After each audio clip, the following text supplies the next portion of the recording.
ಇನ್ನು ಮುಂದೆ ನಿಮ್ಮ ನೆಚ್ಚಿನ ಧಾರಾವಾಹಿಗಳ ಫುಲ್ ಎಪಿಸೋಡ್ಗಳು ಸನ್ ನೆಕ್ಸ್ಟ್ ಆಪ್ನಲ್ಲಿ ಮಾತ್ರ.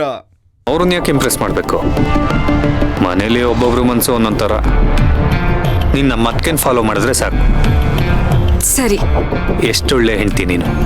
ಯಾವುದಕ್ಕೂ ಒಪ್ಪಿಗೆ ಇಲ್ಲ, ಆಗಲ್ಲ ಅಂತ ಏನು ಹೇಳೋದೇ ಇಲ್ಲ ಅಲ್ವಾ? I am very lucky. I love you.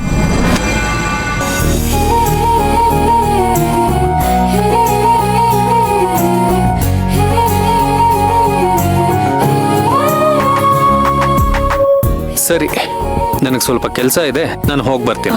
ತಿಂಡಿ ನಂದು ಆಲ್ರೆಡಿ ಆಯ್ತು. ಬೆಳಗ್ಗೆ ಬೇಗ ಹೋಗ್ಬೇಕು, ತಿಂಡಿ ಸ್ವಲ್ಪ ಬೇಗ ಆಗ್ಬೋದು ಅಂತ ರಾತ್ರಿ ಅದಕ್ಕೆ ಕೇಳಿದ್ದೆ. ಅವ್ರು ಬೇಗ ತಂದ್ಕೊಟ್ರು. ನೀನು ಅದಕ್ಕೆ ಜೊತೆ ತಿಂಡಿ ಮಾಡ್ಕೋಬಿಡ, ಆಯ್ತಾ?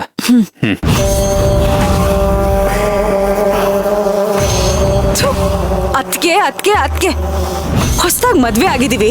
ಹೆಂಡತಿಗೆ ಮನೆ ಹೊಸದು, ಮನೆಯವ್ರ ಜೊತೆಗೆ ಹೊಂದ್ಕೊಳಕ್ಕೆ ಟೈಮ್ ಬೇಕು. ಅಲ್ಲಿವರೆಗೂ ಅವಳಿಗೆ ನೆರಳಿನ ತರ ಕಾಯ್ಬೇಕು.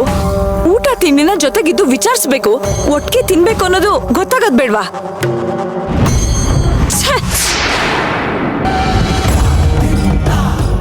ಏನ್ ಕರ್ಮನ ನಂದು.